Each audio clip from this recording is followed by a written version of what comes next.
இல்லக விளக்கது இருள் கடுப்பது சொல்லக விளக்கது சோதி உள்ளது பல் அக விளக்கது பலரும் காண்பது நல் அக விளக்கது நமச்சிவாயமே.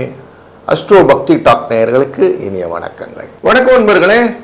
இந்த 6ஆம் தேதி ஜூலையிலிருந்து 12ஆம் தேதி ஜூலை வரைக்குள்ள காலகட்டங்களில் பூரட்டாதி என்கிற நட்சத்திரத்திலிருந்து ரோகிணியில் உச்சம் பெற்று மிருகசீஷம் வரை சந்திரன் செல்ல இருக்கிறார்.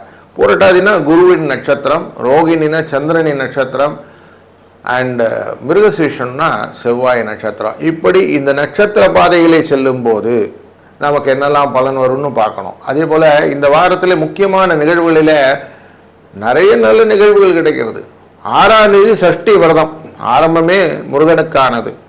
7ஆம் தேதி காலாஷ்டமி, அந்த மத்தியான வேளையில் வர அஷ்டமினாலேனா துர்கைக்கு நம்ம செவ்வாய்க்கிழமை அஷ்டமி வந்தால் துர்கையை வழிபடுவது ரொம்ப நல்லதாயிடும்.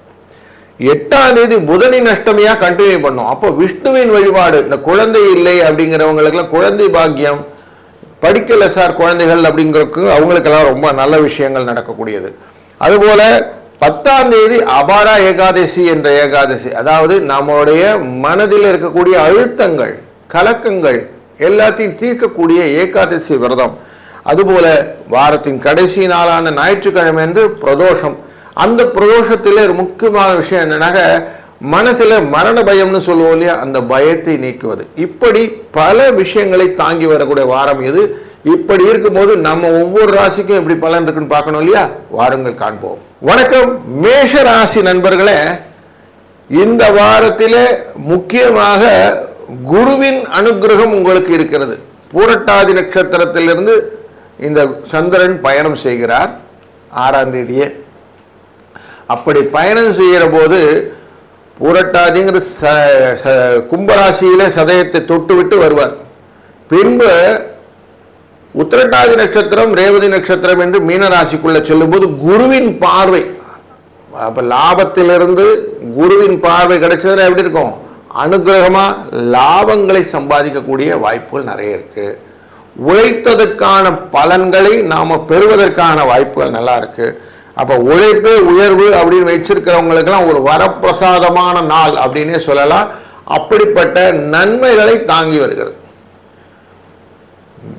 அஸ்வினி பரணி கிருத்திகை அப்படின்னு மேஷராசியான உங்களுக்குள்ளேயே வரும்போது நீங்க திடமான முடிவுகளை எடுப்பதற்கு உங்களுக்கு மனநிலை கிடைக்கும்.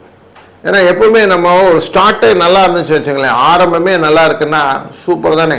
அப்போ ஆரம்பம் நல்லா இருக்கிற வாரமாக இருக்கிறதுனால இந்த வாரத்தில் நீங்கள் அடுத்தடுத்து செய்யக்கூடிய காரியங்கள் கொஞ்சம் அழகாக பிளான் பண்ணிக்கோங்க. என்னென்ன பண்ணணும், முக்கியமாக இந்த கடன் கொடுக்கறது வாங்கிறது, இந்த விஷயங்கள், வீடு மனை வாகனங்களிலே மாற்றங்கள் செய்ய வேண்டும் என்றால் அந்த மாற்றங்களை பொறுத்தவரை விஷயங்கள். அது மட்டும் இல்லை, குழந்தைகளின் எஜுகேஷன், அவங்களுடைய கல்வி நிலை, அவங்களுடைய வாழ்விலே உயர்ந்த நிலைக்கு செல்லக்கூடிய அடுத்த நிகழ்வுகள், இதையும் நீங்கள் பிளான் பண்ணுங்க. முதலீட்டு எண்ணங்கள் இருந்தால் அதையும் இந்த வாரத்தில் நீங்கள் பிளான் பண்ணலாம். ஏன்னா சந்திரன் 2ஆம் இடத்துல போகும்போது ரோகிணி நட்சத்திரத்தை உச்சம் பெற போகிறார் 4ஆம் இடத்துக்காரர். அப்ப சுகஸ்தானத்துக்காரர் உச்சம் பெறும்போது நினைச்சதெல்லாம் நடக்கணும்னு சொல்றீங்க இல்லையா, அந்த எண்ணத்தை கொடுப்பார். அதுபோல வார கடைசியில ஞாயிற்றுக்கிழமை மிருகசீஷத்திலையும் இருப்பார். உங்க ராசிநாதனுடைய செவ்வாயுடைய சாரத்தில் இருக்க போறார். அப்ப பாருங்க, உங்களுக்கு ஒரு அழகான கட்டமைப்பை இந்த வாரம் கிரகங்கள் அமைத்து கொடுக்கிறது. இதை அழகா பயன்படுத்திக்கணும் இல்லையா. அப்போ இந்த வாரத்தில் சஷ்டி விரதம் இருப்பது, காலாஷ்டமியின் போது துர்கையை வழிபடுவது, புதாஷ்டமியின் போது விஷ்ணுவை வழிபடுவது, அபர ஏகாதசி போது விஷ்ணுவுக்காக விரதம் இருப்பது, பிரதோஷத்தின் போது எல்லாம் வல்ல இறைவனான ஈசனை நாம அபிஷேக பொருள் ஆராதனையுடன் அவரை வணங்குவது. இப்படி அழகாக அந்த ஸ்பிரிச்சுவல் லைஃபோடு நீங்கள் இருந்தீங்கன்னா நினைச்சதெல்லாம் நடக்கக்கூடிய நல்ல வாரமாக நீங்கள் மாற்றிக்கொள்ள முடியும் என்ற கருத்தை உங்கள் முன் பதிவு செய்கிறேன். வணக்கம் ரிஷபராசி நண்பர்களே. இந்த வாரத்திலே முக்கியமாக சந்திரனின் பயணத்தை பார்க்கும்போது 3ஆம் இடத்துக்குரியவரான இவர் தொழில் ஸ்தானத்திலிருந்து தொடங்குகிறார்.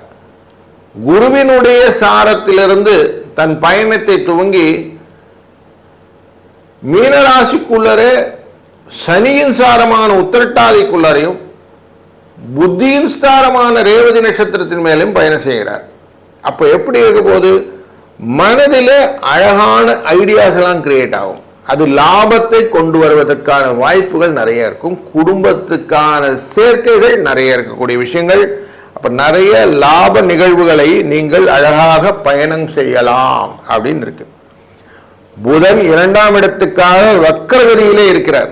இந்த வக்கரகதியிலே இருப்பவர் நன்மையை தான் செய்வாரா அப்படின்னா 3ஆம் இடத்திலிருந்து 2ஆம் இடத்தை பார்க்கிறார். 3ஆம் இடத்தில் நார்மலா மனதை எப்படியுமே கொஞ்சம் மறதி, தவறுதலான எண்ணங்களை ஏற்படுத்துதல், செய்யணும்னு நினைச்ச சார் என்ன செய்யல அப்படிங்கிற மாதிரி சிக்கல்களை கொடுத்தல், இப்படி எல்லாம் கொடுப்பார். ஆனா இவர் வக்கரகதியில உள்ள வரார் இல்லையா, அப்ப நன்மை நடக்கும்.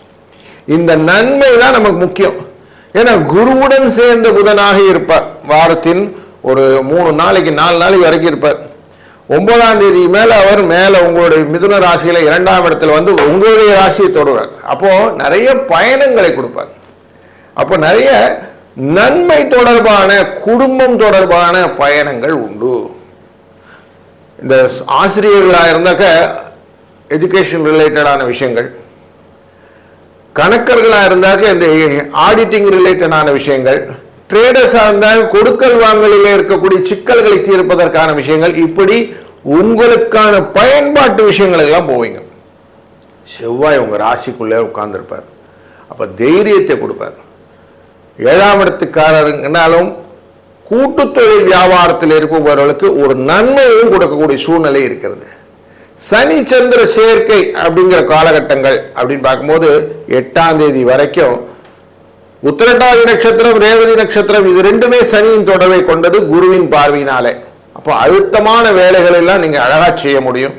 யாரும் முடியாதுன்னு சொன்ன காரியங்கள் நீங்க முடிக்க முடியும். அதுவே உங்களுக்கு லாபமாய் மாறும். உழைப்பே உயர்வு அப்படிங்கிற வார்த்தையை அழகா மனதில் பதித்துக் கொள்ளுங்கள். அப்போ உழைக்கணும், அதுக்கான பலன்களை பெறணும். அது யுக்திகளாக அறிவுபூர்வ விஷயங்கள், சில லக்கெல்லாம் சொல்லுவோம், அந்த லக்கெல்லாம் உங்களுக்கு அடிக்கிறதுக்கான வாய்ப்புகளும் உண்டு. 5ஆம் பாவத்தை பார்க்கிறது. அதனால இந்த பார்வையின் பலமும் உங்களுக்கு பலனை கொடுக்கும். அப்போ உங்களுக்கு நல்ல நிகழ்வு இருக்கானா, சுக்கிரனுடன் சேர்ந்த கேது 4ஆம் இடத்துல இருக்கிற பார்த்தீங்களா, அங்கதான் உங்களுக்கு கொஞ்சம் ட்விஸ்ட் இருக்கும். ரொம்ப பெரிய கனவுகளை காணாதீர்கள். லக்னாதிபதி பெருசா கனவு காண்டா என்ன ஆகும், பேராசை பெருநஷ்டம் ஆயிடும். அதனால அங்க மட்டும் கொஞ்சம் கேர்ஃபுல்லா இருந்தீங்கன்னா நல்லது. மற்றபடி இந்த வாரத்தில் நீங்க நினைச்ச மாதிரி லாபமாக பெறுவதற்கு நிறைய வாய்ப்பு இருக்கு.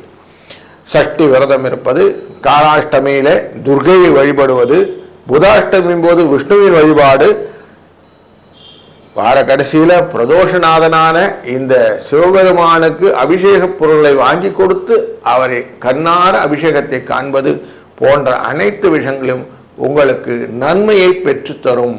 இந்த வாரம் உங்களுக்கு நலங்கள் பல வளரட்டும்.